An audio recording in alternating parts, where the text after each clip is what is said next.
Hal, are you going to the meeting with Margrave Jobst as well? I am. What about Istvan?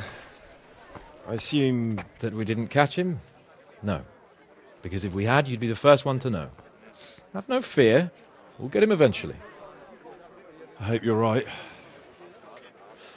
Anyway, let's go and see what Jobst wants from us.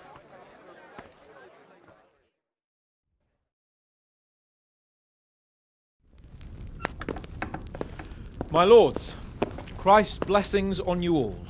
And on you, Lord Capon. And this is my son, Henry. I didn't know you had a son, Sir Radzig. It came as a bit of a surprise to young Henry, too. This gentleman here is John II of Liechtenstein, a member of my council. I'm honored, gentlemen. Come join us. Margrave Jobst was just about to tell us the reason for his visit. Your Grace? I'm sure we're all agreed, Your Graces, that all this unrest must come to an end. This kingdom needs a king. Question is, which king? My cousin, Wenceslas IV, who is being held in captivity. I have to confess, my lord, that your answer surprises me a little. If I'm correctly informed, until recently you sided with your other cousin, Sigismund. That I cannot deny, and I have always stated my position plainly. But times have changed. How have they changed, Your Grace? Sir, there is one thing on which we undoubtedly concur, that King Wenceslas, unfortunately, did not inherit his father's gift for governing. Sadly, his failures have cost Bohemia, the nobles, and our whole Luxembourg family a great deal of money and effort. How did the king let it go so far, damn it? It's in his temperament. He cares only for wine, women, and the hunt. A king, in fact, who never wanted to be king. Then why didn't he just let his brother have the crown? Young sir, the crown weighs heavy when there are duties to be performed, but to surrender it means giving up great privileges too. But he did surrender power to his brother. When things started getting out of hand, Wenceslas appealed to Sigismund for help in restoring order. What, you're saying Wenceslas has invited him here? This is starting to make my head spin. Actually, it makes sense when you think about it. Sigismund wanted to re-establish the power of the whole House of Luxembourg. He thought if he helped Wenceslas win the imperial crown, in return his brother would help him become the king of the Romans, and leave the actual reign of Bohemia and the empire to him. Sigismund would govern, while Wenceslas could carry on doing what he was best at, enjoying the life of the imperial court. Why wasn't Wenceslas crowned Holy Roman Emperor long ago? He was already elected king of the Romans. All he had to do was go and let the Pope put the damn imperial crown on his head. Who knows? Maybe he'd prefer hunting and consorting with bath house wenches to spending time with the Pope. Well, so would I must admit. Sigismund's plan seemed sound enough, but it didn't quite work out, did it? It worked for a while. He and his brother reached an agreement. Sigismund took over administration of the kingdom and began planning Wenceslas's journey to Rome for the imperial coronation. But then Wenceslas realized he would just be a puppet with a crown.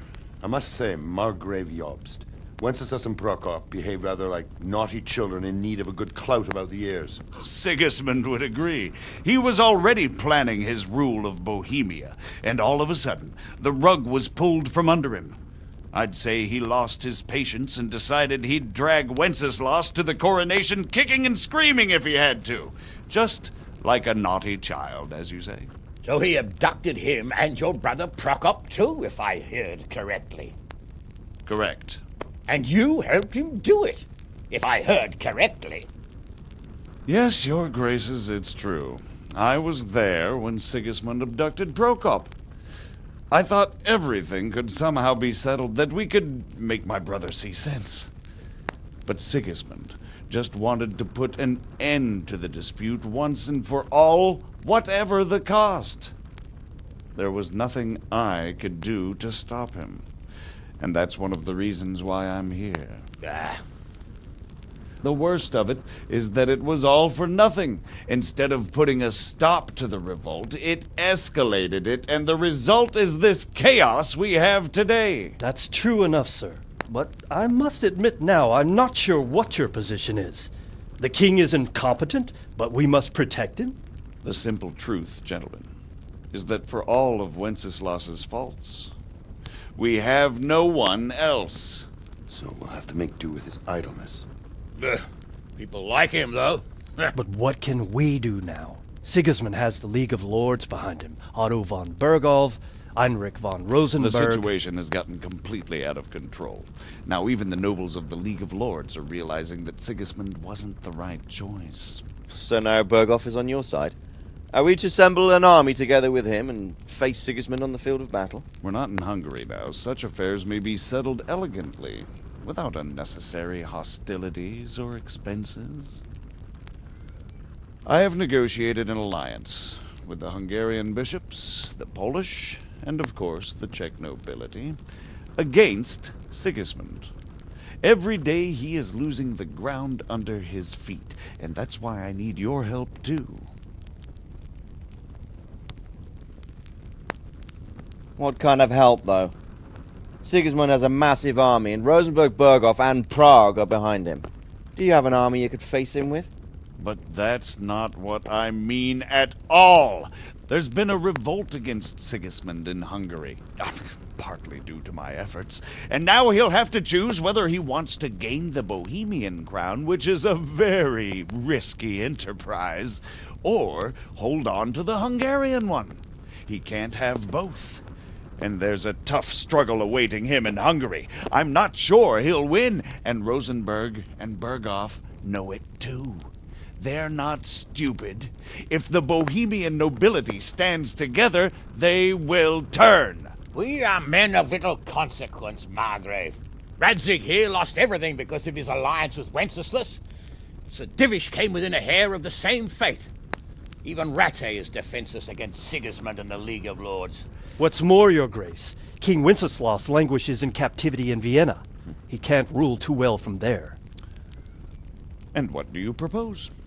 To sit with your arms folded till the Bohemian lands are turned to ashes like scarlets? We have to put a stop to this senseless war! And do you know, sir, what the true position of the League of Lords is? I'm not on the best of terms with them at this moment, so you'll have to ask them yourselves. Yes. Why not? I'll go and visit Berghoff at his castle and we'll see what he tells me. You know, that's not such a bad idea, young sir. True. Though a little risky. I doubt Berghoff would harm a blue-blooded envoy. And you can find out what he has to say about developments and what the League of Lords is planning. Then we'll decide what to do next. I'll help you compose a letter to him. I'd like Henry to come with me. Why not? He's proven himself an able investigator, and he'll also be a good bodyguard if anything should happen. And I'll send Sir John here to Kuttenberg to be my eyes and ears there. I believe both your reports will help us get a better grip on the situation. When can you set out? Just as soon as I've packed my things. Excellent. Margrave Jobst and I will draft a letter. Get ready, and we'll meet back here.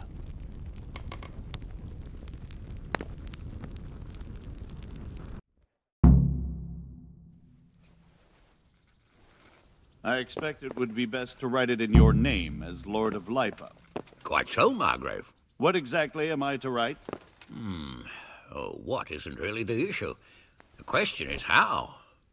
We need to learn where they stand on liberating the king and ousting Sigismund. If they'll make trouble or join our side, but... But we have to ask in a way that won't leave Sir Capon being run out of the castle with a whip.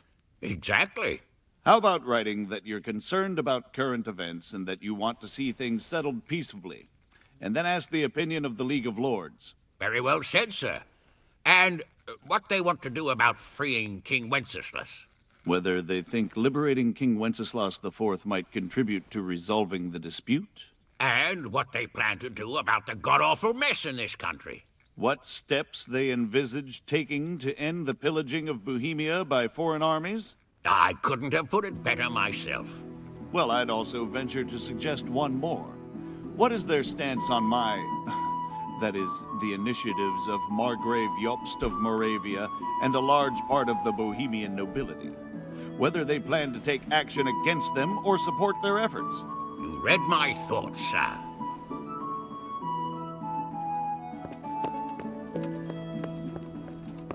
So, what do you think of Margrave Jobst, Bernard? From what I've heard about him, I wouldn't trust him if he told me rain was wet. I feel the same. It's never wise to trust a man who's turned his coat more than once. Exactly. And I don't buy that business with Prokop. He double-crossed his own brother, and the rest is just his cover-up. On the other hand, if anyone has a chance to oust Sigismund and keep the nobility on his side, it has to be Jobst.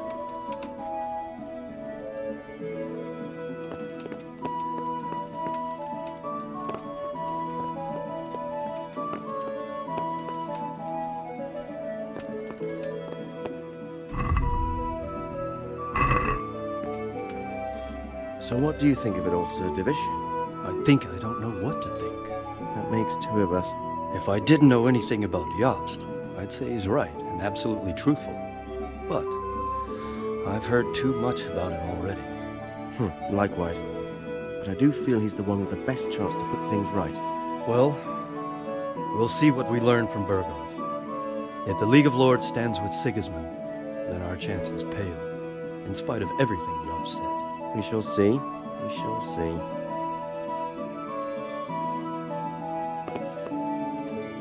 So, it looks like you're off on a mission. Yes, I can't wait.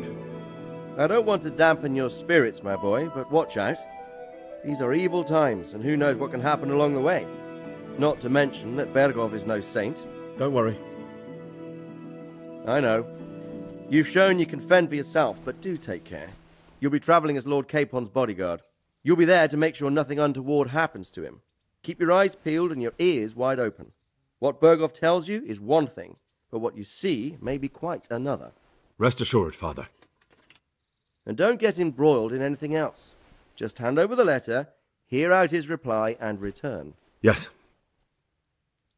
Very well. Berghoff is at Trotsky Castle. I think you'll find it quite an eye-opener. It's one of the finest castles in the land. It's 3 days' ride from here, so unless you hit a snag along the way, you'll be back soon enough. Any questions? I'm getting a bit lost in the Luxembourg lineage. It all seems a bit too tangled. The Luxembourgs have ruled the Empire and Bohemia for almost 100 years now. Emperor Charles brought this land to prominence. When he was in power, things had never been so good. Wenceslas and Sigismund are his sons, but by different mothers. Jobst and Prokop are their cousins. They were entrusted with governing Moravia. But instead, they've been in a bitter armed feud for years, and now Sigismund's fallen out with Wenceslas. Wenceslas also had another brother, the youngest, John of Görlitz, who was most probably poisoned. They seem like a hot-blooded lot. It's hard to keep up with their affairs, since they tend to change their alliances from one day to the next. Who is he really, this Jobst? The cousin of King Wenceslas. He's the Margrave of Moravia. I admit I don't know what to make of him myself. Until recently, he was allied with the League of Lords. For a time, he even served Rupert of the Palatinate against the king. And now suddenly, he's reversed his position. I don't know what led him to do it, and one can't help being suspicious. It's best to keep a watchful eye on him. But he really is the leader of the resistance against Sigismund these days. We'll just have to see how it all turns out. I'm a bit concerned so many people seem to think so little of King Wenceslas. You knew him, didn't you? What's he really like? Well, there's no straightforward answer to that question. He certainly makes a great hunting and drinking companion, but he can be very fiery and impetuous when things don't go how he'd like them. He never had much of a head for high office. He finds it tiresome. But once a man's grasped the scepter, it's hard to let it go again. You can't just abscond. You've seen for yourself what happens when he disappears for a few months. Better a bad but legitimate king than a bloody war over the throne. Who is this Prokop that Jobst spoke of? Jobst's brother, the king's cousin. He and Jobst warred over Moravian supremacy for years. Then they were allies for a while, betrayed Wenceslas and sided with Rupert of the Palatinate. But after Sigismund abducted Wenceslas, Prokop fomented a revolt against him, and Sigismund had him captured. Politics. Make of it what you will. I, for one, can't make head or tail of it most of the time. The League of Lords and that Berghoff we're off to see. Who are they exactly? The lords of the powerful houses. Heinrich of Rosenberg, Otto of Berghoff, Heinrich of Radetz, and others. They're unhappy with the way their influence declined after Wenceslas surrounded himself with the lesser orders of nobility. They abducted the king years ago and made him bow to their will. They got away with it that time, and now they've joined forces with Sigismund and done it again. But now it seems that Sigismund's behaviour is starting to rub them up the wrong way, so they may well be thinking twice. We'll see what Berghoff has to say. I don't know all that much about Sigismund. He's the king's younger brother and king of Hungary in his own right. 7 years ago, he led a crusade against the Turks and was defeated at Nicopolis. Some say it was due to the recklessness of the French knights, most of whom were mercilessly slaughtered. Sigismund is ambitious and capable. He might well make a better ruler than Wenceslas, but he's arrogant, and to our misfortune, brutal. Not long ago, he himself was held captive by the Hungarian nobility. They dislike him as much as some of the Czech and German noblemen do his brother Wenceslas. Ironically, Wenceslas joined forces with Jobst to liberate him. And now this is how Sigismund repays his brother. There's no doubt about it, God does move in mysterious ways. Rupert of the Palatinate. That's a name I hadn't heard before today. Rupert is the Prince-Elector of the Palatinate. What's a Prince-Elector? The Prince-Electors are dignitaries of the Holy Roman Empire who have the right to elect the King of the Romans, who would then be crowned Holy Roman Emperor by the Pope. Rupert took the title for himself with the help of 3 other Prince-Electors, even though Wenceslas had already been appointed. Some of the nobility in the empire recognized Rupert's claim, but when he went to Rome to be crowned emperor, it turned into a fiasco. Now he's doing his utmost to get Wenceslas to acknowledge him, but so far without success. So, now we have 2 kings of the Romans. Jobst sided with Sigismund for a while, but now he's switched allegiance. He seems to do that quite a lot. That young man, Sir John of Liechtenstein. Why is he here? The Liechtensteins are a powerful Austrian family with estates in Austria and Moravia. Sir John sits on Jobst's council.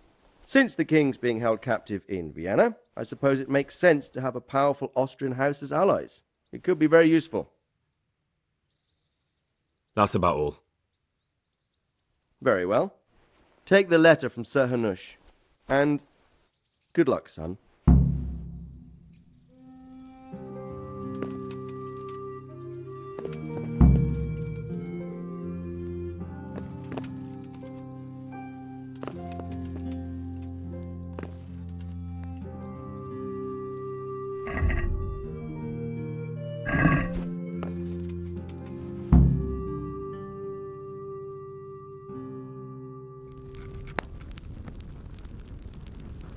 I believe we have written it well, gentlemen. Without a doubt. No one could deduce from this whether we are Sigismund's allies or foes. I must travel back to Brno now, but soon I will go to Brandenburg and I will stop here on the way back. By then, Sir Capon should be back and we can discuss how to proceed. Right. Before you leave, my lord, there is one thing that gives me no rest. Why did Sigismund come as a foe? It makes no sense. If I may, sir, I think I can explain. Oh, please enlighten us, young sir. I live not far from Hungary, where Sigismund reigns. It is a savage country, and the constant war with the Turks has hardened the people. They need a monarch with an iron hand. So when Sigismund felt the wind of revolt, he reacted as he would at home. Only what works on the Hungarian nobles does not work here in Bohemia. Bringing order is one thing, but Slaughtering and pillaging with a horde of barbarians, quite another. What purpose does that serve? But Sigismund did give the Bohemian nobles a chance to take his side. It was only when they refused his ultimatum that he lost patience and took to the sword. As for the barbarians, he could afford nothing better. The Hungarian nobility would gain nothing from joining his campaign in Bohemia. He didn't have enough coin for a regular army, and so he recruited the Cumans. What he does not pay them, they make up for in plunder. But in the end, he didn't have enough to even satisfy the Cumans. That's why he raided Kuttenberg and Skalitz. He wanted the silver. That makes sense. My lords, how's the letter coming along? It's done. Then we can be on our way. Now remember what we said, boy. All you have to do is deliver the letter, listen to the answer, and come back here. Don't provoke Berghoff in any way. Provoke? Me? Never, Uncle. We'll be back in a few days. Farewell, your graces. Come, Henry, my men are waiting.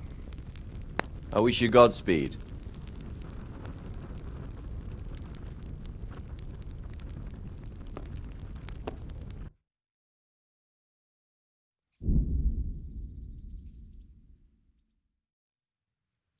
Come now, Hal. My men are mustered in the courtyard. We can get going.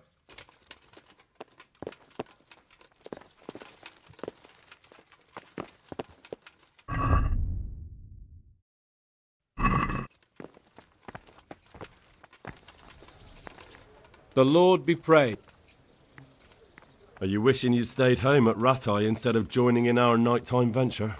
You must be joking. I haven't had so much fun since... actually ever. Really? Despite being wounded?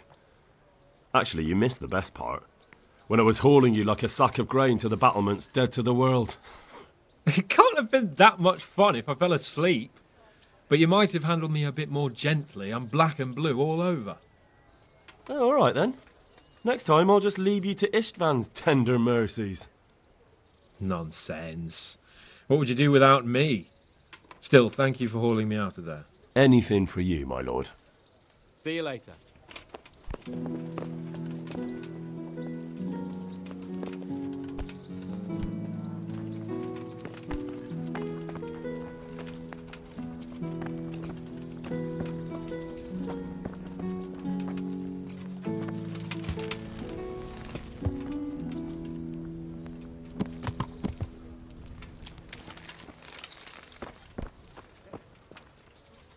So, can we set off now, Henry?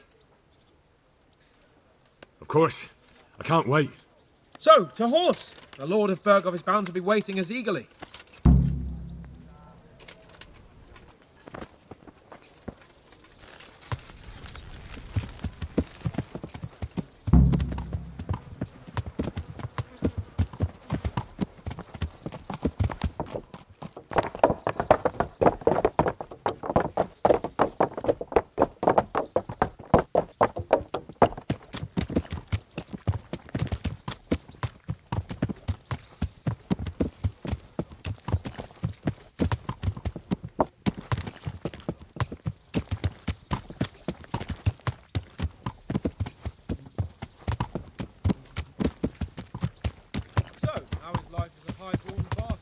I'm getting used to it. What about Rodzig? Has he accounted for not owning up to you the whole time? He explained it. All will be well, I think. Glad to hear it. It's far more acceptable for a nobleman to befriend a noble bastard than a blacksmith's son. Mind you, don't come to blows with a blacksmith, my young lord.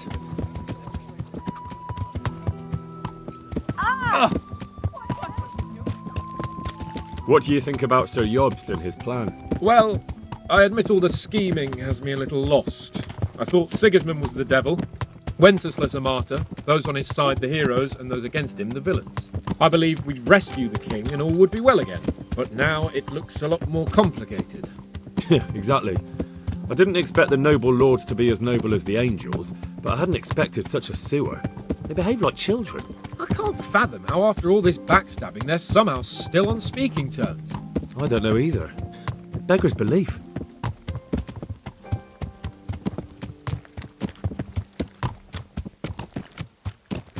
Did you know that King Wenceslas is such a Feckless drunkard? Not really. And to be honest, I'm not sure I wanted to know. I slept better believing my fate was watched over by a wise and powerful monarch. So did I. What a dismal world when you can't keep trusting your own king. On the other hand, times were better with him here than with him gone. Isn't that the truth?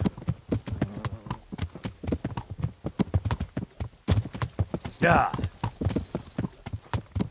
What do you think of Sigismund? If I were him, I'd have had enough of my brother even sooner. But he's a monster. Look at what those hordes of his are getting up to here. What he did in Skalitz. True enough. On the other hand, if Wenceslas and Prokop hadn't double-crossed him, none of this would have happened. No one forced him to burn Skalitz. That's a fact. But he couldn't let them shit all over him either. Not that I'm defending him, mind. He's a weasel. No doubt about that.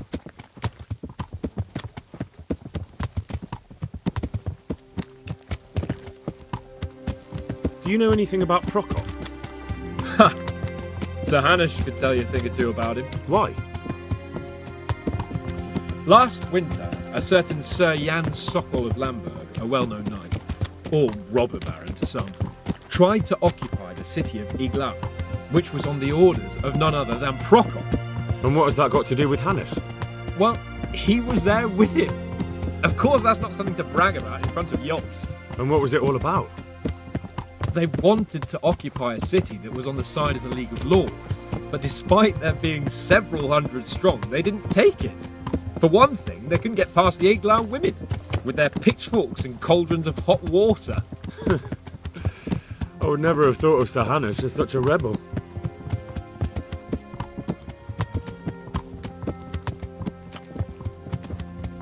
And have you heard anything about Rupert of the Palatinate? A little.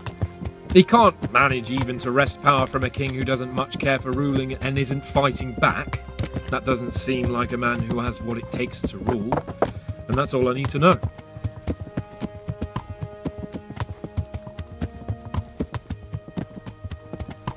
And that Berghoff we're going to see, do you know anything about him?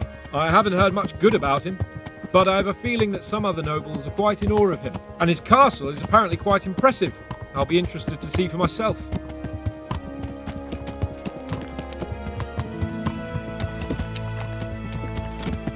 And what about the League of Lords?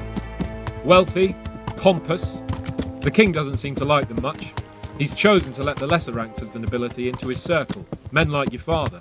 I admit I don't blame him one bit. But the lords weren't happy about their lost influence, so they put their foot down. If I were Wenceslas, I'd have let them hang after they abducted me the first time. But he gave them seats at the provincial council? Little wonder they're back in their old tricks.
Well, young sir, what now? Shall we ride boldly forth to adventures new? I never took you for a romantic soul. But, as it happens, a romantic soul is just what I need by my side right now. What, here? Now? Aren't we leaving? Ah, that's just the thing. Here we are, about to ride off into the unknown. Well, who knows what fate has in store for us? What if we should fall as heroes on the battlefield? How could I depart this world with a quiet heart, never having known true love? I'm a little worried about you, sir. Aren't you getting overheated inside that armour? Look, I can't just go off and get my head chopped off somewhere without first winning the heart of the girl I love. So are you going to help me or not?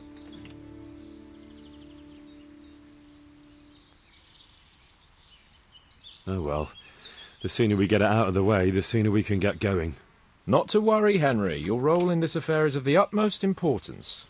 What role? You, Hal, shall be my messenger of love. You shall bear her a letter and a gift from a secret admirer. Why me? It's not like you to be bashful, Sir Hans. You can just go and tell her, Certainly not. Carolina is different to the others. She was educated in a convent and needs to be handled with kid gloves. Romanced. I must court her secretly. It's the latest fashion in France. And who is this Carolina? The fairest maid that ever walked the earth. Carolina. The butcher's daughter. You must have noticed a divine creature in the marketplace. Unless you're more interested in barnyard animals. Carolina, I do know her. She's a pretty girl, all right, but, well, a little below your station. Love knows no station but the heart. And you keep your peasant eyes off her. Your task is simple.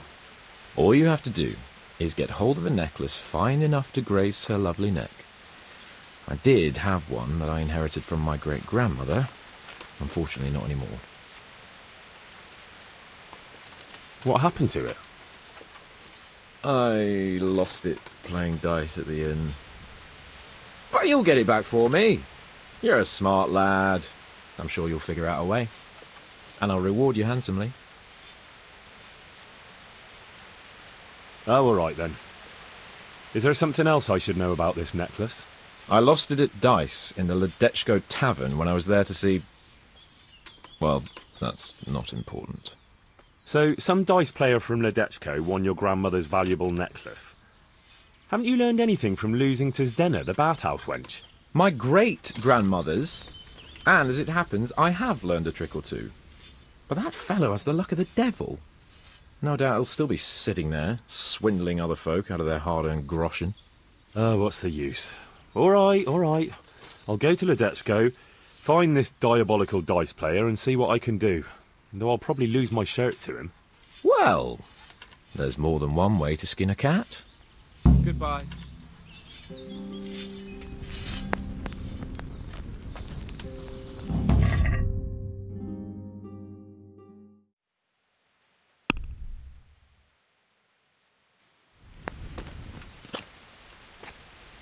How about it, Henry? Can we go? Are you ready for this? Of course. At last I'll get to see more of the country and have a bit of an outing. Quite.